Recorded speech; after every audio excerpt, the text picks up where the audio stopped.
आप समझ जाएंगे जितनी चर्चाएं होती है, अनेक कथाएं होती है अनेक जगह पर, लेकिन ये चर्चा सबसे ऊपर है, जो कि आपको 1 महीने का मौका मिलता है। मजाक करते हो, 7 दिन में कर देते, मजाक करते हो 15 दिन में कर देते, मजाक करते हो टाल देते हैं। ये सब पर चर्चा है। ये चर्चा सुंदर साथ जी हम 3 महीना तक लगातार कर सकते हैं और फिर भी पूरी हो गई।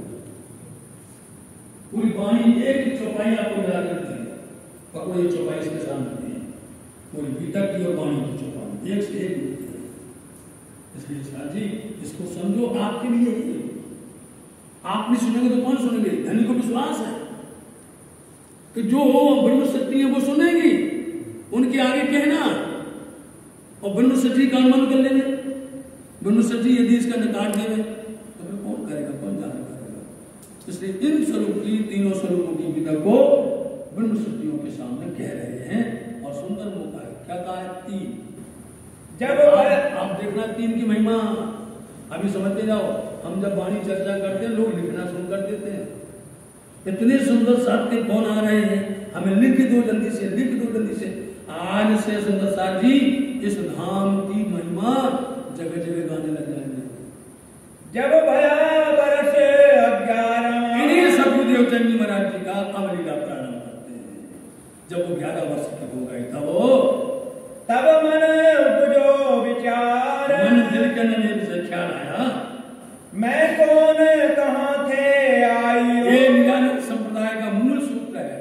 मैं कौन हूँ, मैं कहाँ से आया हूँ और कहाँ मेरो भरता। जो पालनहार है तो उनको हमारी रक्षा करता है, हर तरह से हमारे ऊपर में कृपा करता है, पालता है वो। और कोई पालने वाला नहीं है, हम किसी को नहीं पालते, हम किसी को नहीं खिलाते, पालन करने वाला कोई वो रहता कहाँ है, उनकी लीला कहाँ है, कैसे होती है, ये प्रश्न उनके अंदर में आए, धनीदेव चंद जी के अंदर में।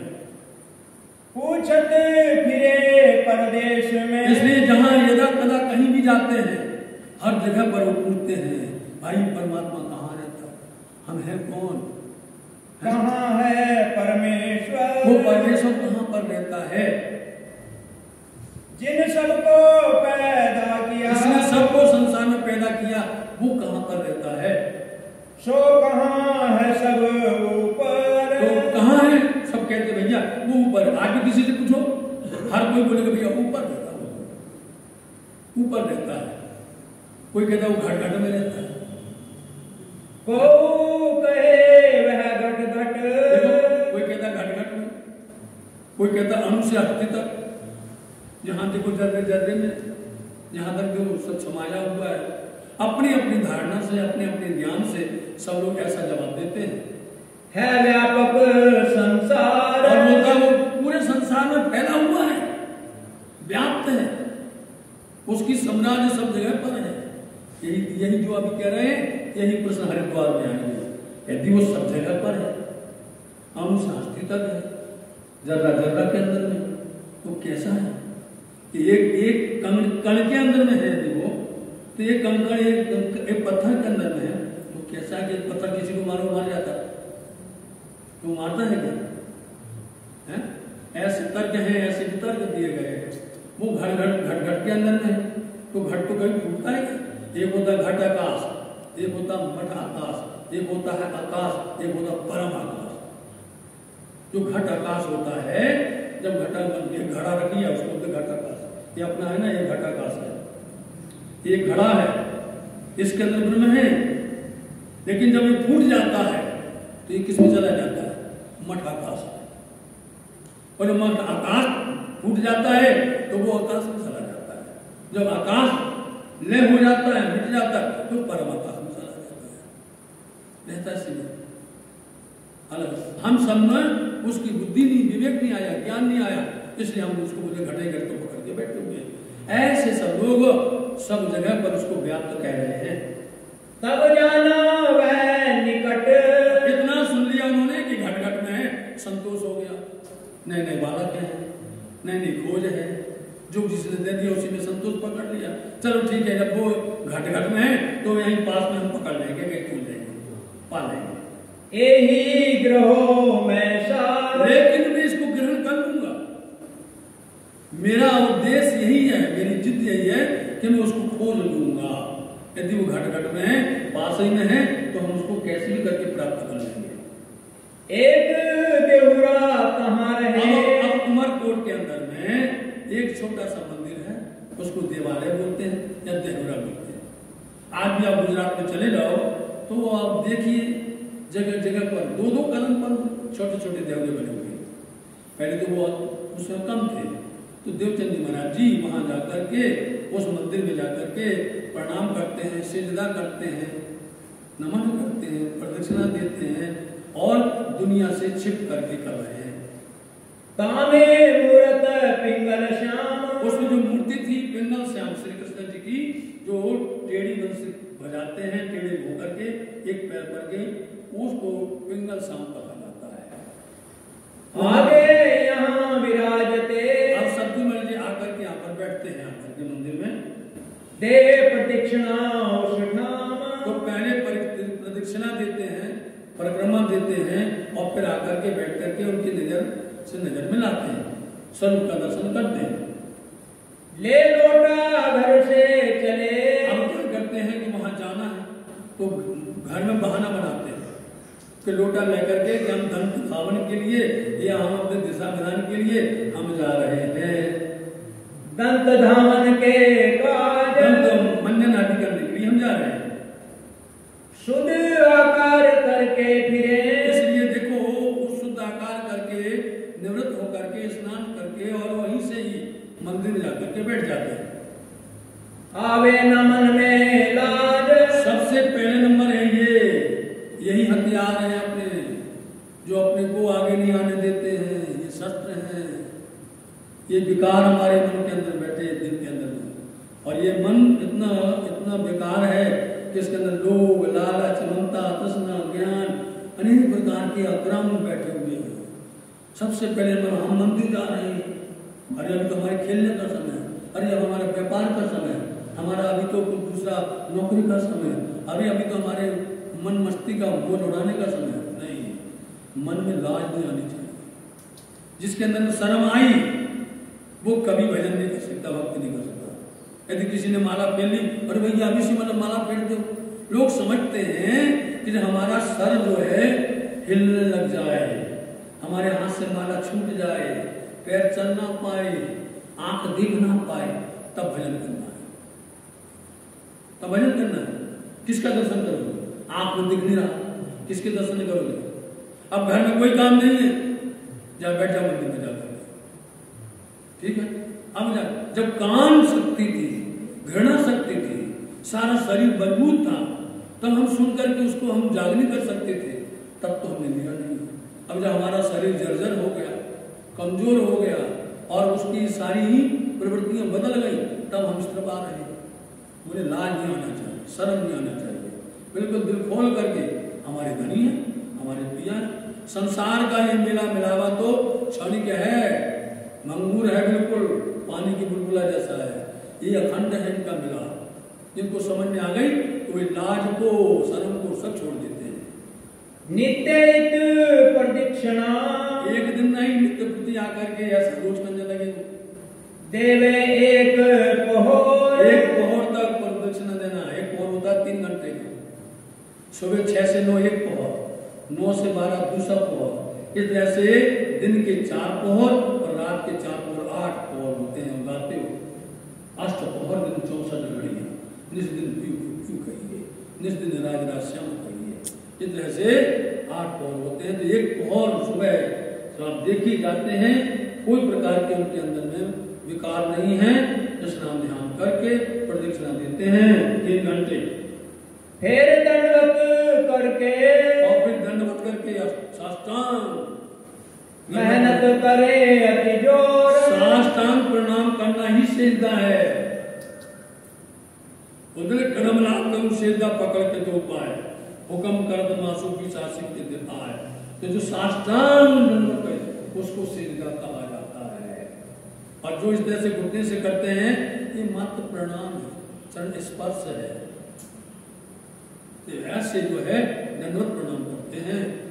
उस देश में साधु संत कभी भी उस देश के अंदर कोई साधु संत का आगमन नहीं होता था। आवत नाही कोई नहीं आता था वहां पर। जल कसनी देख के क्यों नहीं आता था? रेगिस्तान है और वर्षा कम होती थी, पानी कम रहता था। तो जो भी साधु आवे, संत आवे, ज्ञानी आवे, विद्वान आवे, पंडित आवे, कोई आवे, हर किसी को पानी जरूर पड़ता है और पानी मिलता नहीं था, इसलिए वहां पर कोई आना नहीं होता था किसी का। काहू ने आवन हो, इसलिए किसी का वहां देश में मारवाड़ में कोई आता नहीं था। एक बेर मत्तू मेहता संग, लेकिन 5 वर्ष की उम्र में अपने पूज्य पिताश्री मत्तू मेहता श्री के साथ में वो व्यापार का काम था उनका, और बाहर जाकर के सौदागरी का मतलब लेना, वहां से लाते थे, व्यापार करते थे। एक बार वो अपने पिता के साथ में चले गए।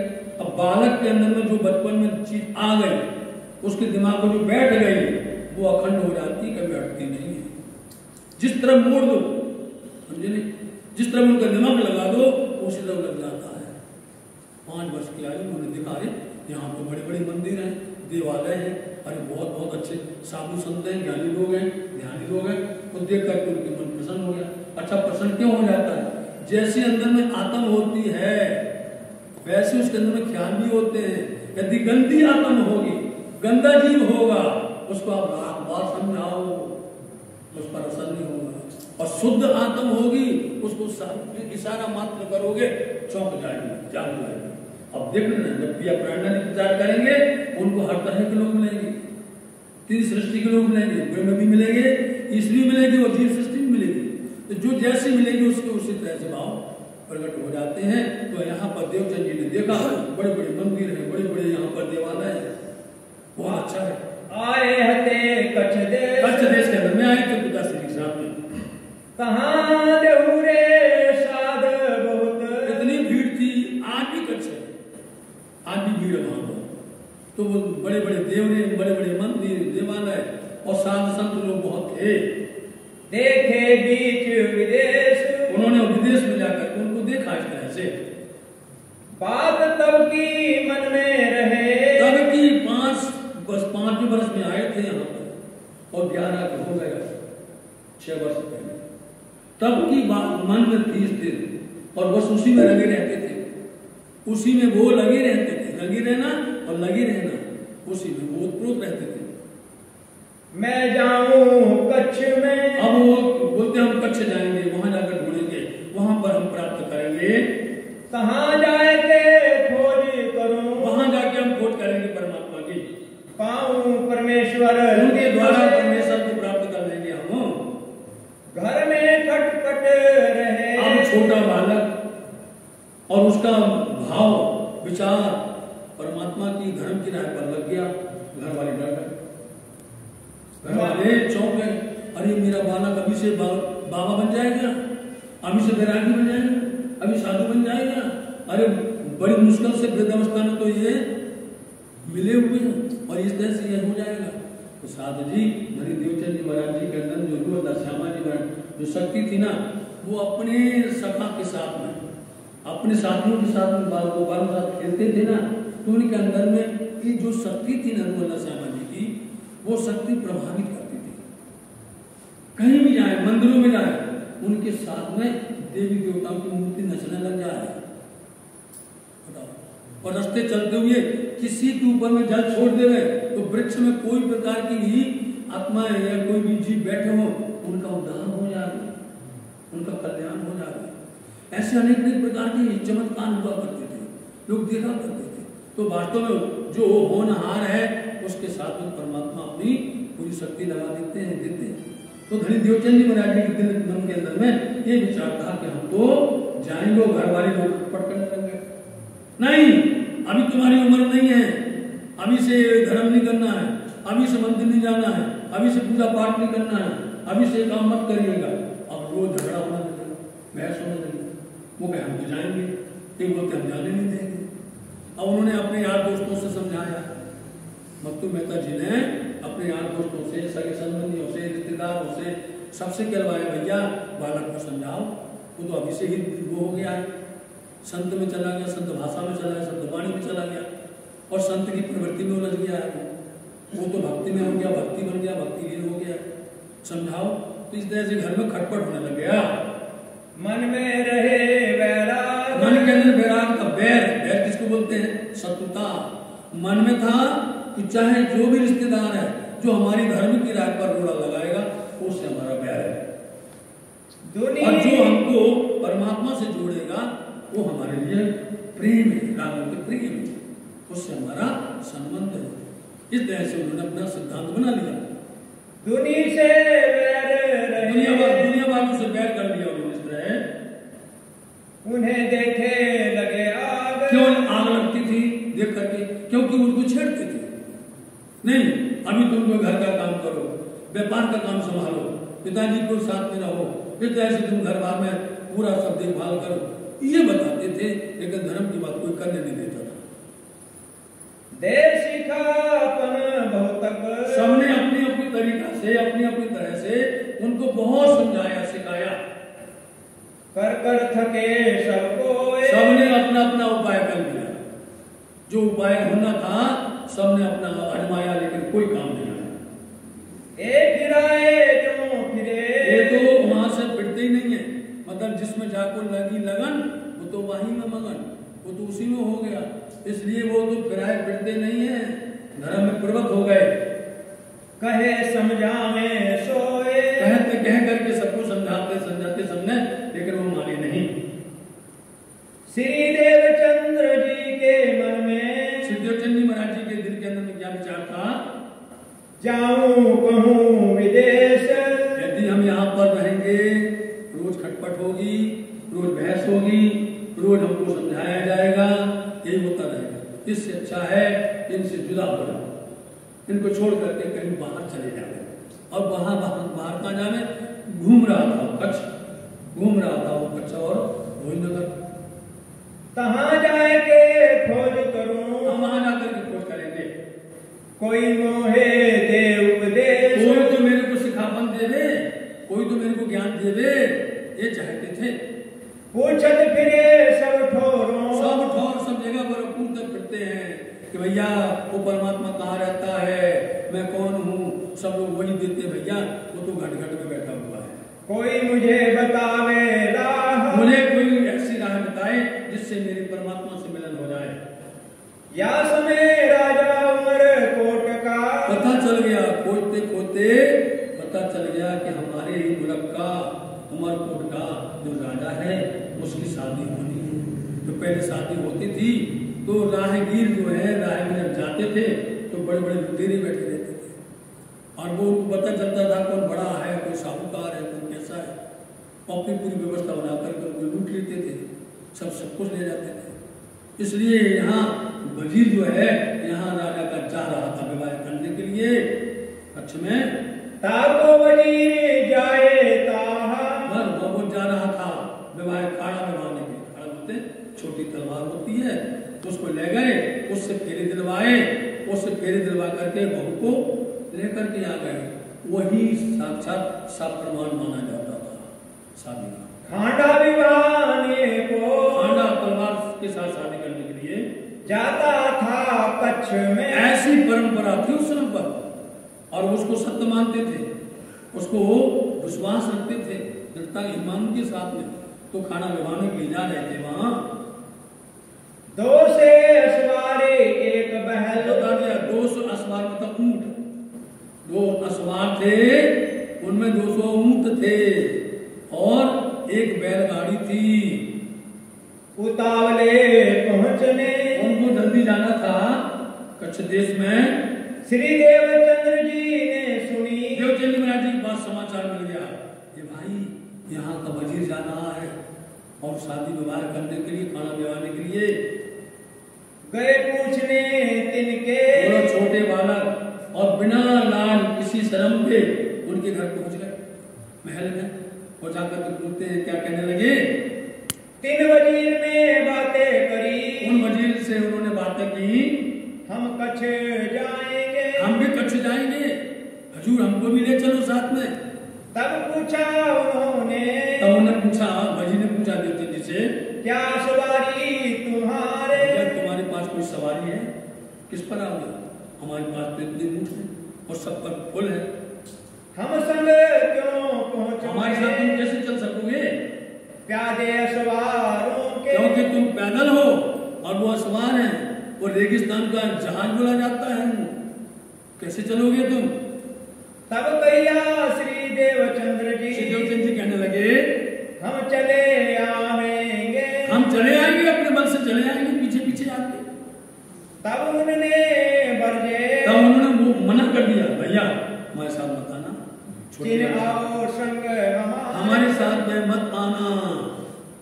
तब श्री देवचंद्र जी विचार करने लगे, अरे हम जाना तो है ही है, इनके पीछे पीछे हम पछया जाएंगे, मैं काहे पूछूं इन्हें, जाना तो हमको है ना, हम जाएंगे इनके साथ में, पूछना नहीं है, पीछे चले जाएंगे, पीछे चला जाऊंगा, पीछे पीछे चले जाएंगे, अपने पाँव, जाना अपने पैरों के बल से है।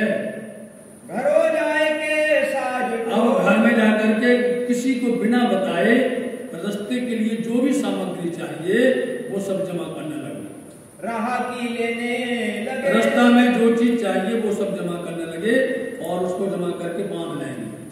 थाली कटोरा लोहड़ा, सामग्री बताते, थाली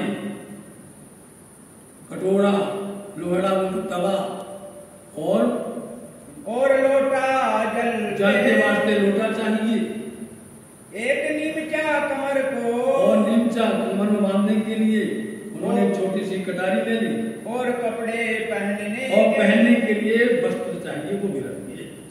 पकुचा बांध तैयार भये, पकुचा बोलते गठड़ी, बांध करके वो तैयार हो गए कि अब वो निकलेंगे और उनके पीछे हम दौड़ जाएंगे। खर्ची बांधी दिन, अब कुछ पैसा रुपया भी रख लिए, ले प्रसाद कोड रहे, प्रसाद ले करके, क्योंकि रास्ता में पता नहीं कब खाना पीना मिलेगा, कब व्यवस्था होगी, तो खाना पीना लेकर थोड़ा लेट गए और देखते रहे, घर वाला कोई देखता तो नहीं है, सगे संबंधी मोहल्ला के लोग कोई देखते तो नहीं है, इसे देखते देखते वो लोग तो निकल गए। पिछला दिन रहा घड़ी 4, देखिए पिछला घड़ी 4 जिसको बोलते हैं, 4 घड़ी दिन बाकी था, मतलब 1.5 घंटा, शाम 4:30 हो गए। एक घड़ी 22.5 मिनट की हुआ करती है, याद रखना, ठीक है। तो 4 घड़ी बाकी था, मतलब 1.5 घंटा बाकी था। इतनी देर में 4:30 बजे तुम लोग निकल गए और ये राह देखते रह गए। वैसा असवार भये, ये तो असवार होकर के चले गए वो लोग, एक करने लगे विचार, ये विचार यही करते थे, फिर घर के बाहर दरवाजे में देखे, फिर झांके अपनी जंगला से, फिर देखे कोई देख तो नहीं रहा, ऐसे विचार करते करते वहां से वो लोग तो आगे बढ़ गए।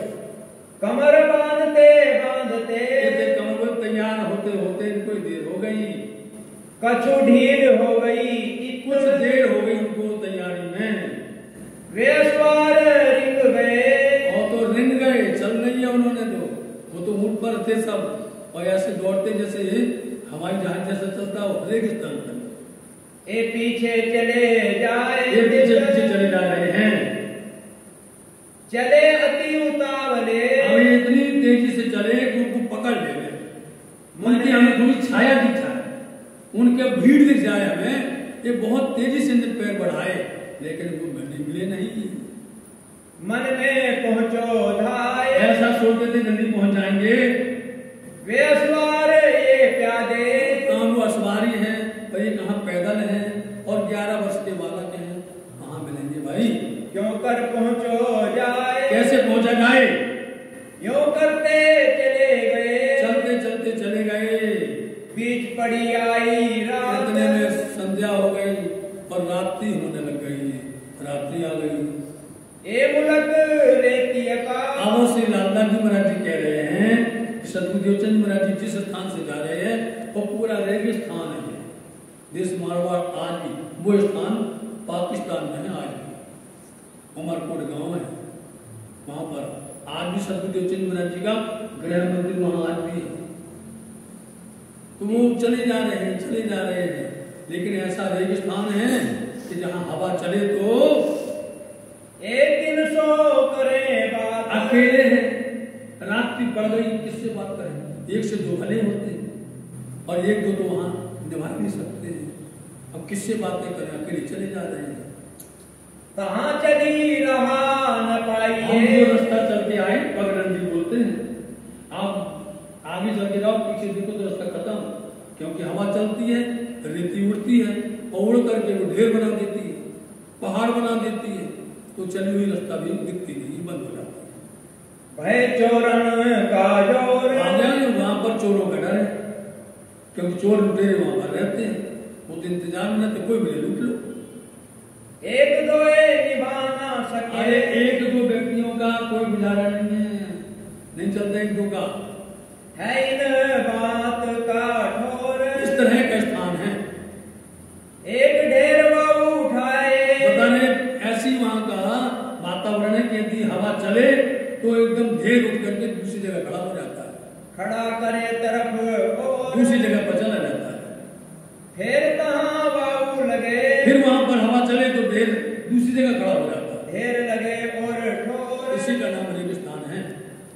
वह बालक मन दहशत। अब तो वो तो बालक है, छोटा बालक है, मन में डर आया, विचार करने लगे, पेट में उठा दर्द। और ऐसे चलते चलते चलते जब जल्दी चलते हैं तो पेट में सूल का दर्द हो जाता है, पेट की नसें जो है कड़क हो जाती है, और वो जो एकदम से दर्द शुरू हो जाता है, प्रबल बहुत जोर का दर्द हो गया। ना जाने आगे पीछे। अब उनको ये सुध नहीं है आगे पीछे हम कौन सी सीमा में हैं, कौन सरहद पर हैं, है कौन जागा सरहद। किस जगह पर हैं हम और कौन सी सीमा है, कुछ भी उनको ठिकाना पता नहीं है। यूं करते चले जाते। चले जा रहे हैं, चले जा रहे हैं। एक शख्स दिया दीदार। अब क्योंकि ये तो पता था कि वहां पर चोरों का डर है, और जैसा विचार आता वैसे हो जाता है। सामने एक शख्स ने दस्तक दे दिए, वो शख्स जैसे दिखा बस अंदर कमजोर हो गए, हिलने लग गए, कपने लग गए, डर लगने लगा। तब बड़ी दहशत भई। तो दहशत बोलते डर, अंदर में दर्द पैदा हो गया। ऐसो आयो विचार। ख्याल आने लगा, अंदर सोचने लगे, ये चोर मुझको मारेगा। निश्चित ये चोर आ गया है और वो हमको मारेगा। सबसे पहले क्या पकड़ते लोग, अपनी गठड़ी, समझे नहीं, उसको दबाते हैं, कहाँ लुकाए, कहाँ छिपाए। अब दिमाग उसमें चला गया कि कहीं हमारा गठड़ी ना ले ले, माल मता ना ले ले, हमारा कुछ छुड़ा ना ले ले, और हमको मारना दे, अनेक प्रकार के ख्याल आने लगे। नहीं बचने का ठोर। कौन बचाएगा, ये स्थान में कौन बचाएगा, रेगिस्तान है।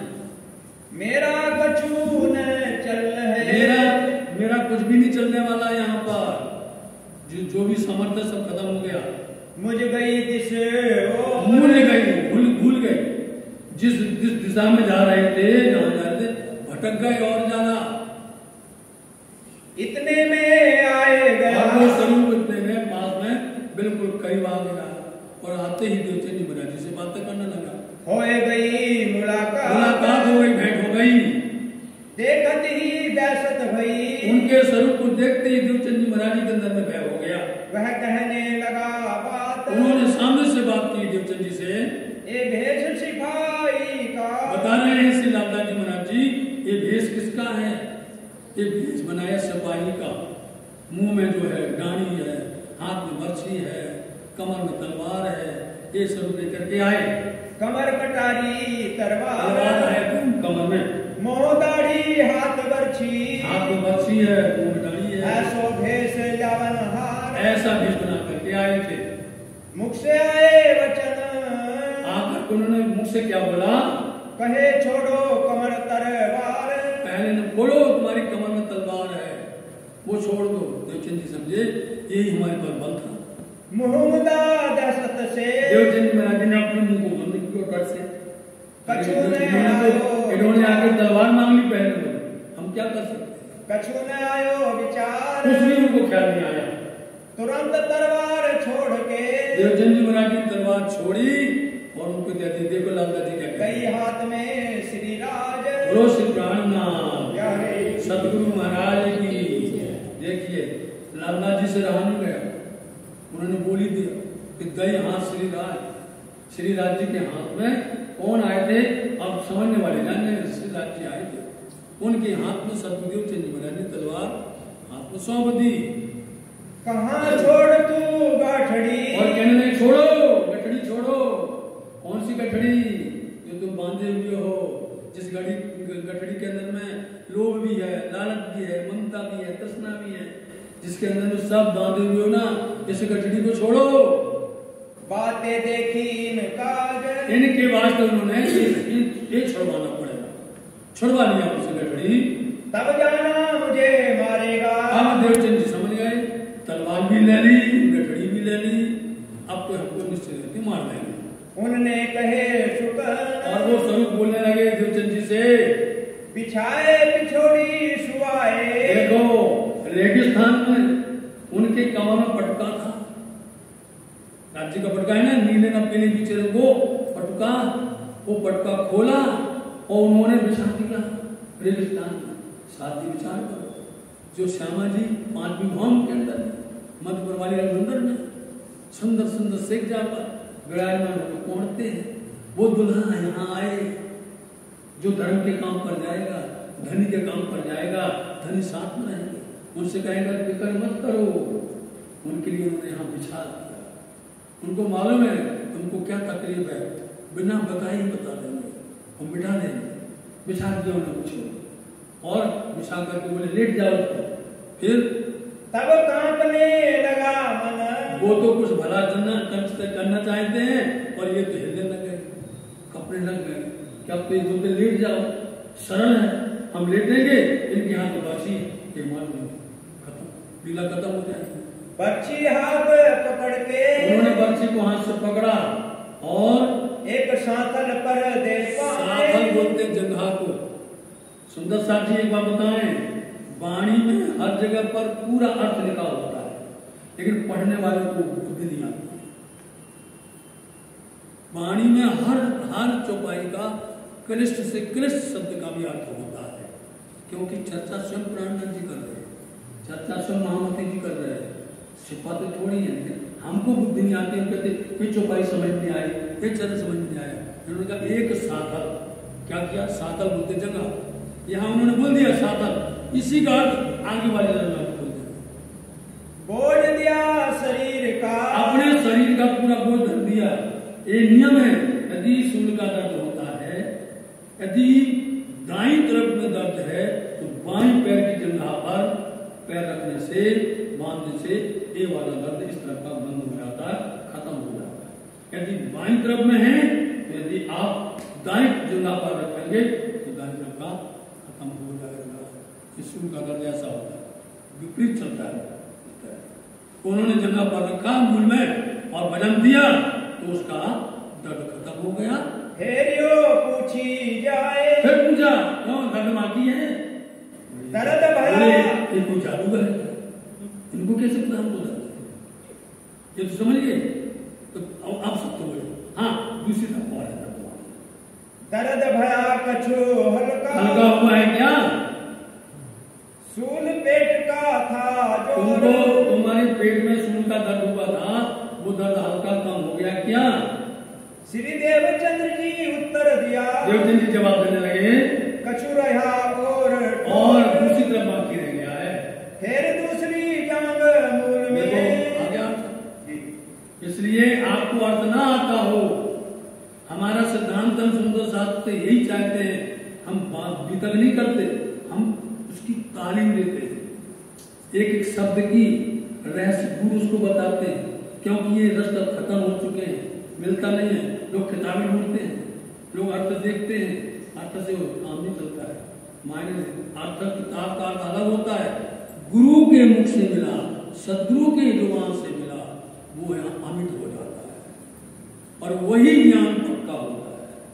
गुरु आंख से पिलाता है, जिसने आंख से पी लिया जीवन पर्यंत तो कभी हटता नहीं है। कान से सुनने वाला दूर हो जाता है, लेकिन आंख से सुनने वाला सदा सदा। इसलिए हम सबको देखते हैं और सबके सामने यही बात करते हैं। तो उन्होंने क्या कहा कि आपको कहीं अर्थ ना आता हो, जो छुपाएगा उसके 5 चौपाई पीछे चले जाना, अभी नहीं आता हो तो 5 चौपाई आगे चले जाना। उसी में है, पूरा भेद रखा हुआ है, ताकि आप खोलो, पढ़ने की आदत डालो, सीखने की समझने की आप कोशिश करो। इसलिए हम आपको भेद बताते हैं, वाणी के भेद, वाणी के रहस्य। चाहे वो चर्चनी, आप जिंदगी में चर्चनी रटते रहो, 120 सीढ़ी है, इतना है मंदिर, इतने करते रहो, इतने हाथ का, इतना चौड़ा है, कुछ नहीं। एक बार आपको हमने प्रैक्टिकल दिखा दिया, आपको कभी भी जीवन पर्यंत, चाहे चर्चनी हो, चाहे बैराट हो, चाहे सेवा पूजा हो, चाहे गीता हो, चाहे वाणी हो, ये पांचों हैं अंग, 5 अंग हैं। सेवा पूजा नंबर 1, गीतक नंबर 2, बैराट नंबर 3, समझे, और चर्च नंबर 4 और वाणी 5। ये पांचों मिल एक अंग है। इसी से कहीं पर सेवा पूजा का रहस्य छिपा होता है वाणी में, कहीं पर चर्चनी का रहस्य छिपा होता है, और कहीं गीतक का रहस्य छिपा होता है, इधर से कहीं सेवा सब छिपा होता है। बस आप उसको सच्चे दिल से अंतर की आंख में खोल तो पिया मिलेगा, अंदर की आंख खोलो, बात को नहीं समझो। तो धाम सुंदर साथ जी, हम तो साक्षात दामिनीदास के में मिला था, धामधनी के लिए घर से आप सबके दर्शन करने के लिए आए हैं और धनी का पैगाम लाए हैं, समझे। तुम कहियो अपने साथ, जो कभी तुम्हें खुले वचन शुद्ध तो नहीं कर साथ, पर तो भी अपने सज्जन हमारा पैगाम दे देना और हमारा सब सुंदर साथ को आशीर्वाद सुना देना, और दिल लगाकर के आप 1 महीना अपना समय दीजिएगा, लेकिन तन्मयता के साथ में। आपको धनी जी शक्ति देंगे, आपको धनी जी बल देंगे, और कहने की शक्ति हमको भी देंगे, सुनने की शक्ति आपको देंगे। पांव खड़े रहे, इसलिए उनकी जगह पर पांव बल देकर के खड़े रहे। स्वरूप बोझ दिया शरीर का, अपने शरीर का पूरा बोझ दे दिया सद्गुरु महाराज जी के शरीर पर, इन शरीर पर दे, इन शरीर पर दे करके फिर पूछा क्या खबर, बोलो अब क्या है समाचार, अब तो अच्छे हो गए, अब तो दर्द नहीं है, सूल मिटा अब तो मिट गए ना तुम्हारे शरीर में जो दर्द था। तब उठ खड़े भये, जवाब नहीं, देवचंद जी ने कहा देर नहीं करना, जल्दी खड़े हो गए, कहीं मानना नहीं, समझे नहीं, तो उस जवाब नहीं दिया, तुरंत खड़े हो गए, तब तो ठीक हो गया। ऐसा किया ऐसा ख्याल आया उनको, पिछोड़ी कमर बंधाई के। अब देखिए, जो पिछोरी बिछाई थी ना, वही पिछोरी धनी देवचंद जी के कमर बांधी, और वो पिछोरी ही चालू है, पिछोरी में ही चमत्कार है। बोझ बांधा अपनी पीठ पर, इसलिए अपनी पीठ पर उन्होंने बोझ बांध दिया, धनी देवचंद जी का कटड़ी का अपने पर बांध दिया।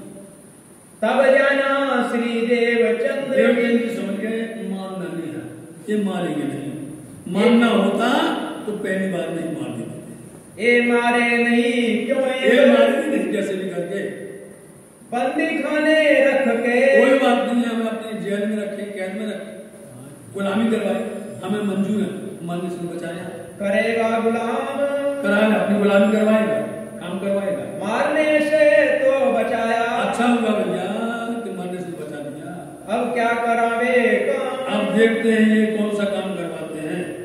मिल दो यहाँ से चले, दोनों चल करके यहाँ से चलते हैं, राह में अत जोर, ऐसे रास्ते में अति जोर से चल रहे हैं।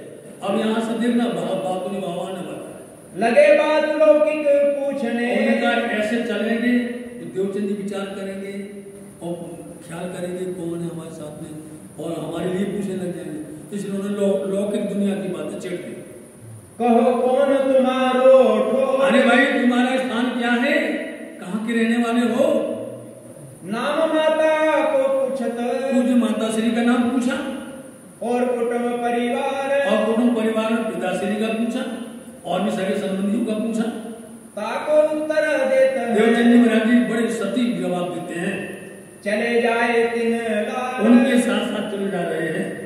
देवचंद्र उत्तर दियो, श्री देवचंद जी महाराज जी जवाब दे रहे हैं, रहे उमरकोट गाम, हम कहाँ रहते हैं, उमरकोट में रहते हैं। मत्तू मेहता जो पिता, पिता श्री मत्तू मेहता जी हैं, करे सौदागरी, वो व्यापार का काम करते हैं। फिर खबर देश की, और फिर पूछ रहे कि देश में रह रहा कैसा है, पूछने लगे शुकन। देखो भाई, जिस देश का जैसा राजा होता है, जैसा सरदार होता है, उसका असर पूरे गांव पर पड़ता है, पूरे शहर पर पड़ता है। उसका भाव कैसा है, स्वभाव कैसा है, उसका जो है वातावरण कैसा है, किस तरह से उसका चलन वलन है, कि वो दजाल प्रवृत्ति का है, भक्ति प्रवृत्ति का है, सेवा भक्ति का है, वो सब पता चल जाता है। तो उसका व्यवहार कैसा है। तुम्हारे यहाँ का राजा कौन है? कौन राजा तुम देश को, तुम्हारे देश के राजा कौन है? कैसोता को चलन, उसका चलन व्यवहार कैसा है? कौन वजीर ताके रहे, और उसका वजीर कौन है? क्योंकि वजीर बुद्धि है, क्यों कर वजीर अच्छा है तो राजा को सुधार लेता है, और वजीर बेकार है तो राजा को बिगाड़ देता है। क्यों कर चलत व्यवहार, इस तरह से प्रजा के साथ उसका व्यवहार है। कई ऐसी बातें लौकिक, ऐसी लौकिक बातें वो पूछ रहे हैं, यही पूछे विचार, यही विचार पूछते पूछते यूं करते पूछत चले, पूछते पूछते चले गए, पंत करते अंत बोलते रास्ता चला जा रहा, चले जा रहे हैं। रात रही थोड़ी बाकी, अब देखिए रात थोड़ी सी बाकी है, और वहां पर वो लोग पहुंचे, 7 को पहुंचे धाय, 7 जो थे उनके वहां पर पहुंचे, अब भी पहुंचे। उस जगह खड़े रहे, अब देवचंद जी के साथ में जो स्वरूप आए थे वहां खड़े रहे, बोले देखो क्या वो है तुम्हारे साथ। पिछोड़ी चुड़ाई कमर से, पहले पिछोड़ी ले ली, जो पटका था वो वापस ले लिया, और जो गठड़ी थी उनको वापस दे दी। अपनी पीठ पर गाठड़ी, जो गठड़ी ली थी देवचंद जी की वो उनको दे दी। सो दई श्री देवचंद जी को इन समय उनको वापस कर दी। दई तलवार छोड़ के, और जो तलवार थी उनको तलवार नहीं दे दी, अब वो तलवार ज्ञान की तलवार बन गई। देखिए तेरो आज ये तलवार यहाँ पर कौन दे रहे हैं? स्वरूप दे रहे हैं, ज्ञान की तलवार समझो। किसको दे रहे हैं? सदगुरु महाराज जी को। चार्ज हो गए। फिर यही तलवार, ज्ञान की तलवार, श्री इंद्रावती जी को दी जाएगी, और महामती श्री प्राणनाथ जी, इंद्रावती जी, यही तलवार महाराजा छत्रसाल जी को पद्मावती में राम कन्या देंगे। देखना क्रमशः चलेगा। नंबर 2, जो स्वरूप साथ में जा रहे थे वो चाहते तो एक पल में वहां पर पहुंच जाते, उनसे पहले जो सवार थे ना उनसे पहले चले जाते। वो इनको अभी एहसास नहीं करवाना चाहते थे, नहीं तो ये अभी से भटक जाते और अभी से ये बेचैन हो जाता। जैसे सदगुरु महाराज से उन्होंने संसार की लौकिक बातें करते उन्हें उलझा लिया, और उलझा करके पंथ होवे कोट कला, प्रेम पहुंचाने मैंने पला, एक पल के अंदर पहुंचा सकता है, और वो वहां पहुंच गए। उनका दाएं देखते थे कि वो पहुंच जाए तब उनको वहां ले जाए, और जैसे वो गए वैसे उन्होंने देखिए तेरो साथ। नंबर 3, यही पॉइंट याद किए जाते हैं, इसी तरह से पॉइंट को लिखा नोट किया जाता है।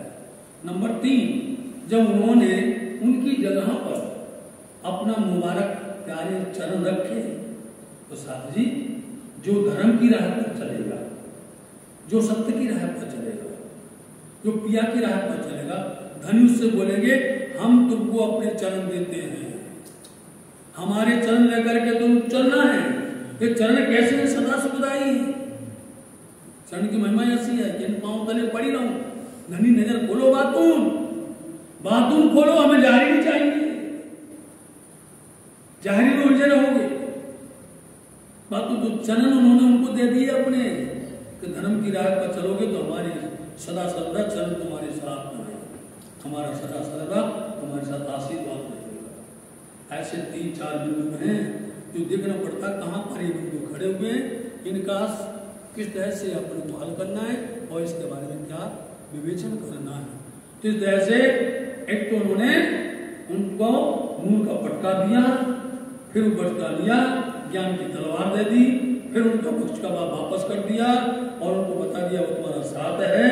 सब तरह से देवचंद जी चार्ज हो गए नहीं, चार अंदर से भी हो गए, बाहर से भी हो गए। देवचंद बना ये विशुद्ध राज्य ने उनके ऊपर महम महल की है। पीछे फिर के पीछे मुड़ के देखा तो मेरा किसने पकड़ा था हाथ? किसने हाथ पकड़ा, किसने इतना बल दिया, है ना? ना थी ताकत आप उठने की, तुम उठाए चौगे तब बात हो। श्रृंगार वाणी के अंदर महबूब के जवाब, हक महबूब के जवाब, महाश्रृंगार वाणी आखिरी प्रकरण 143 चौपाई का है, उसमें सारा जवाब लिखा हुआ है कि तुम जो अपने आप को नहीं संभाल सकते थे, आज तुमको धनी ने बोल दिया है कि तुम उठाए 14 तवा 14 लोग के लोगों को तुमने मुक्ति दे दी। बताओ किसने? तुमने। ब्रह्म सृष्टि करो तो करो, हाथ रखो यहाँ पर धनी ने, हैं? इतना मतलब तुमको दिया, इतना बड़ा धन दिया धनी ने। इसलिए उन्होंने देखा दौड़ करके तो स्वरूप तो दिखे ही नहीं, वहां तो कछु ना देख ही, वहां तो कुछ नहीं, कोई स्वरूप ही नहीं दिख रहा है। अब कौन था, किसने पकड़ा, उन्हें मौके नहीं दिया। देवचंद जी महाराज जी को मौका नहीं दिया कि इनसे पूछे कि भैया आप कौन हो, कौन कहाँ गए हो? पूछने का मौका नहीं दिया कि तुम्हारी दाढ़ी है, तुम्हारी मूंछ है, तुम्हें भागा कटाई सब कुछ है, ऐसा वेश लेकर आकर आप कौन हो? देवचंद जी ने पूरा पूछ लिया, तो देवचंद जी को मौके नहीं दे पाए। तहकीक मेरा खामद ये तो तहकीक पक्का हो गया, मेरा मालिक है, मेरा कसम, मेरा दूल्हा है। क्यों विलाप याद कर, बस यही है। अब विलाप कर रहे हैं, अब दुख कर रहे हैं कि हाय हाथ में वस्तु आई है। अनजान परमात्मा ऐसे थोड़ी मिलते हैं, अनजान में मिलते हैं, अन्नाधाम में राजी मिलते हैं। ब्रह्म चौथे पर धनी की सेवा रोज वो दर्शन होती है, आज भी होती है, लेकिन अनजान में मिलते हैं। फिर के विचारिया, अब क्या करें? अब तो स्वरूप अदृश्य हो गए, फिर विचार करने लगे और मन में विश्वास दृढ़ता के साथ कहने लगे, मेरे ये तो है सिर पर, अरे जब हम जहां जाएंगे और इनके चरण में कुर्बान हो जाएंगे, ये तो हमारे सिर पर सदा सदा रक्षा करेंगे। जहां कहूं मैं डार हूं, सच्चा भक्त ईमानदारी से सेवा बंदगी करने वाला, उसको दृढ़ता विश्वास होती है कि हमारा धनी जीवन हमेशा भला करेंगे। और जिसके अंदर में कमजोरी होती है, बनावटी होता है, धोखेबाज होता है, उसके अंदर पहले विश्वास होता कि हम कुछ भी कर ले, हमारा कुछ काम होने वाला नहीं। उनको विश्वास हो गया, विश्वास करी ने दौड़ी जे तारतम फल ले सकते, तारतम कहे आ रहे, हजार बात कहूं हारे, माया से कीजिए ना रे। इसलिए उनको विश्वास है, हम जहां भी जाएंगे अगर हमारा सत्य है तो सत्य का साथ धनी देने वाले हैं। ये छोड़ नहीं क्यों कर, ये छोड़े नहीं क्यों कर रहे हो? ये तो हम छोड़ेंगे नहीं इनको, कैसे भी करके जहां होंगे हम उनको पकड़ लेंगे। ये तो तहकीक हुआ, ये तो उनके अंदर तहकीक पक्का विश्वास हो गया। धनी है मेरे हाजर, मेरे धनी जी सदा सदा हमारे साथ में रहने वाले। भले अब कहाँ जाएंगे, भले कोई बात नहीं, कहाँ जाएंगे हम ढूंढ लेंगे। इतना छोटी अवस्था में तो बड़ा विश्वास, कहाँ जाएंगे हमको ढूंढ लेंगे। खोज लूं इन पर। नंबर 2, जब कभी भी एक प्रकरण जाने वाला है और आगे आने वाला है, इसकी कड़ी बनती है। जो कुछ कह रहे हैं वही शब्द आगे आ जाएगा, आगे प्रकरण आ जाएगा। इसका कहेंगे हम खोज लेंगे, कैसे भी करके खोज लेंगे तो आगे प्रकरण बन जाएगा, खोज प्रकरण। अब जो कुछ चल रहा है, ये प्रकरण जो चल रहा है आखिर तक, इसका समावेश आगे वाले प्रकरण में होगा। कुछ दूर तक वो प्रकरण चलेगा, कुछ दूर तक भूमिका के साथ, फिर इसके अंदर में बीच बीच में समीक्षा आएगी। 3 रूप होते हैं। पहले नंबर भूमिका होती है, फिर उसका पूर्ण विवेचन होता है और बाद में उपसंहार होता है। ये होता है, ये हमारे गुरु जन्म की शिक्षा है। अपने आप आपकी नजर के सामने स्क्रिप्ट बन जाएगी पूरी। क्या है, धनी लिख के भेजते हैं आपके सामने, हम देखते हैं लेकिन आप नहीं दिखते, हमें स्क्रिप्ट दिखती है। धनी लिख करके भेजते हैं, इसको पढ़ के सुना दो, हमें क्या आता है, हमें क्या बताए, कुछ भी नहीं, जरा भी नहीं। यहाँ से उतरते ही सब छूट हो जाता है। इसलिए ये आपको अब इसके आगे मतलब इशारा आ गया कि खोज करेंगे, खोज बड़ी संसार रे साधो, खोज सत्य गुरु पाइए, सत्य गुरु सुन करता मिलने वाला। इसलिए अब हम जहां भी जाएंगे, जहां भी खोजेंगे, हम इनको प्राप्त कर लेंगे। तब सन्मुख चले सात को। ये बात यहाँ पर दोनों की अलग हो गई। दोनों स्वरूपों का मिलन हुआ था थोड़ी देर के लिए, अब पटाक्षेप हो गया, विराम लग गया थोड़ी देर के लिए। अब दूसरी तरफ जाएगा, जहां साथी थे उन साथियों के पास आगे चले, आगे जा रहे हैं। आवत रोके तीन, उन्होंने रोका उनको, कौन आ गया, अंधेरा सा था, रोका उनको, रोका। कौन है कहाँ आवत, उनके ही लोग, उनके मुल्क के लोग, ए भाई कौन हो? उनको भी डर लगा, क्योंकि वातावरण ऐसा है, माहौल ऐसा है, तो कोई चोर तो नहीं आ गया, कोई लुटेरे तो नहीं आ गया। ए भाई कौन हो, कहाँ आ रहे हो यहाँ पर? नाम श्री देवचंद्र जी दियाइन। तो सदगुरु महाराज जी ने अपना नाम बताया कि हम देवचंद्र जी हैं। तब ले चले सिरदार पे। अब वो अपने सरदार के पास ले गए, सबके साथ जो है मुंह बाहर ले गए। अरे भैया अब भी हम आए, और ये पैदल, कोई वाहन नहीं इसके साथ, अकेला, और अपन अब भी पहुंचे, और ये कहां से आ गया? हाँ, सबके सब एकदम दीवाने हो गए, हैरान हो गए सबके सब। तुरंत सरदार के पास लेके पहुंचे। उन्होंने पूछा देवचंद जी से, तुम क्यों आए हमको मिले? अरे तुम यहाँ हमें कैसे मिल गए? हम अब भी आओ, तुम भी आ गए। अब बताएंगे नहीं कि हम कौन लाया, कैसे लाया है, बहाना बनाएंगे, एक उदाहरण दे देंगे हवा का।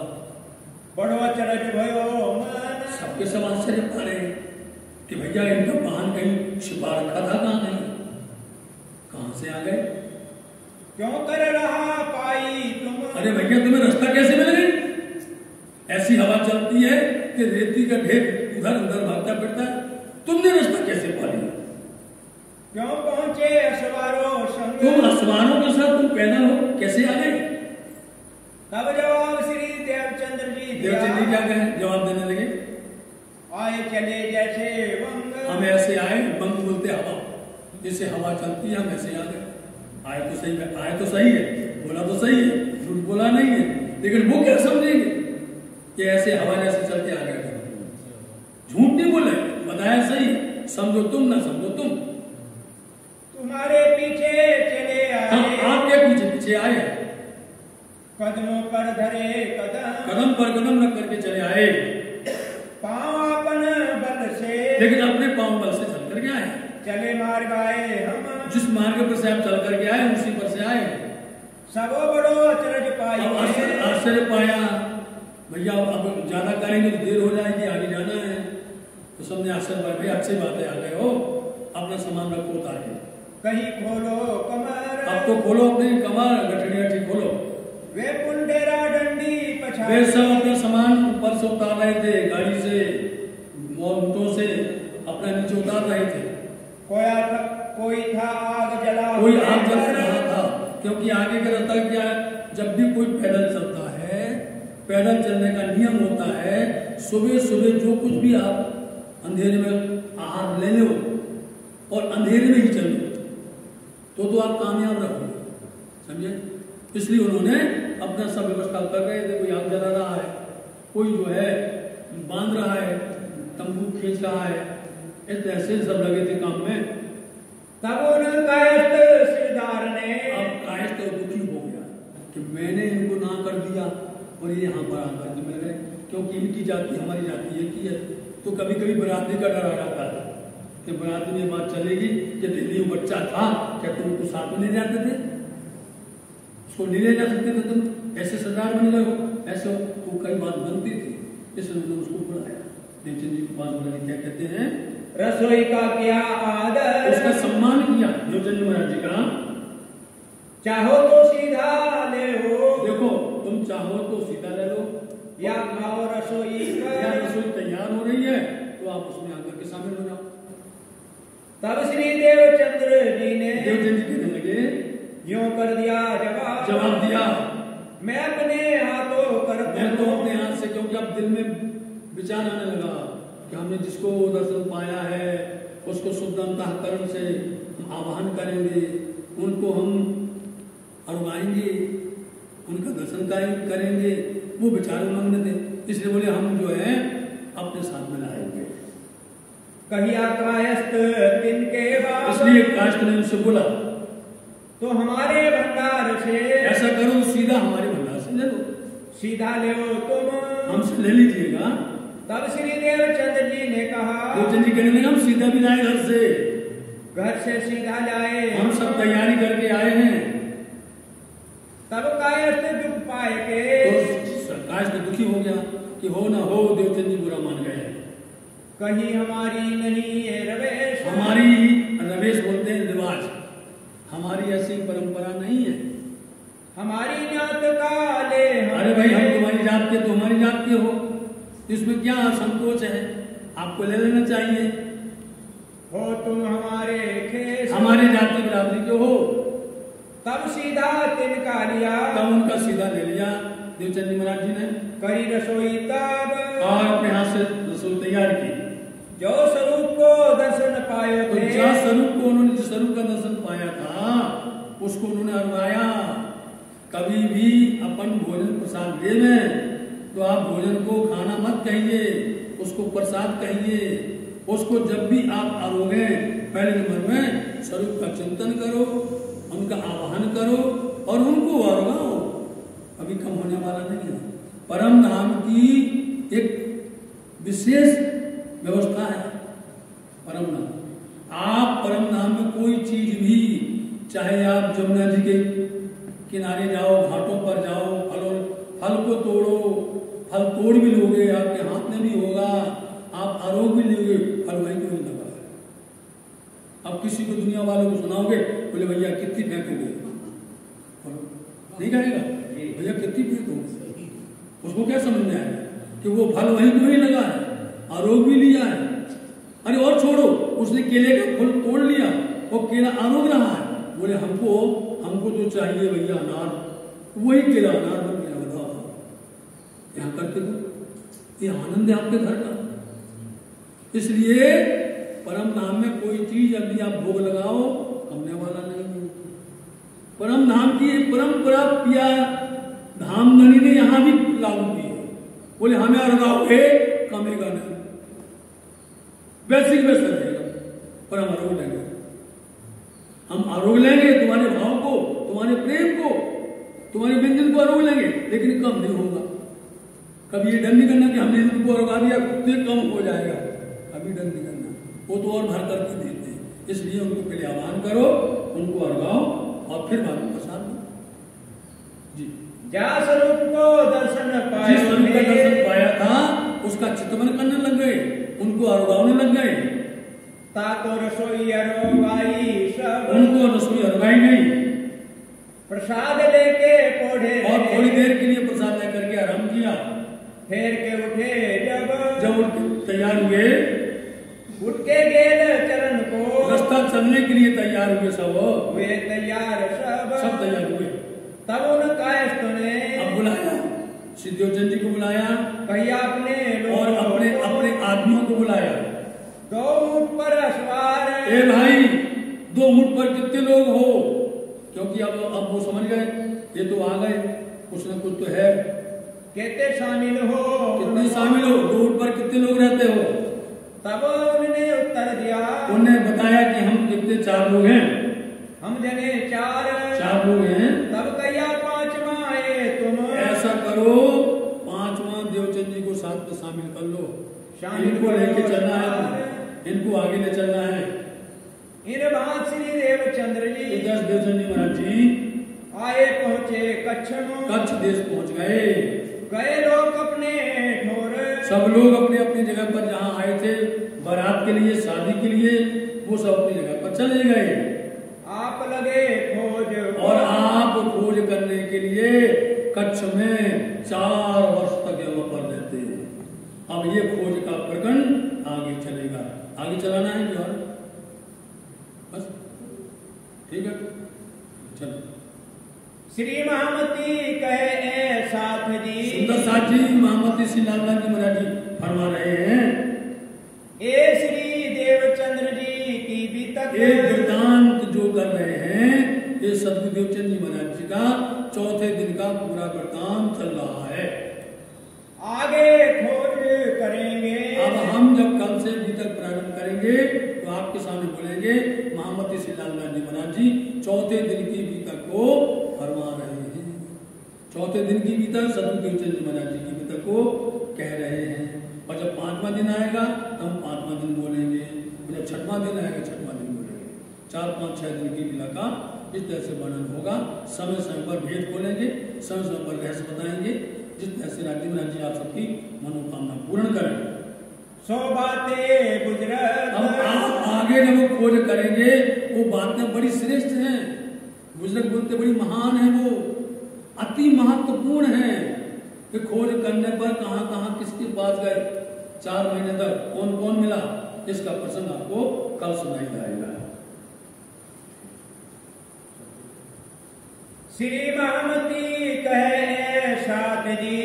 श्री महामत कहे साथ जी।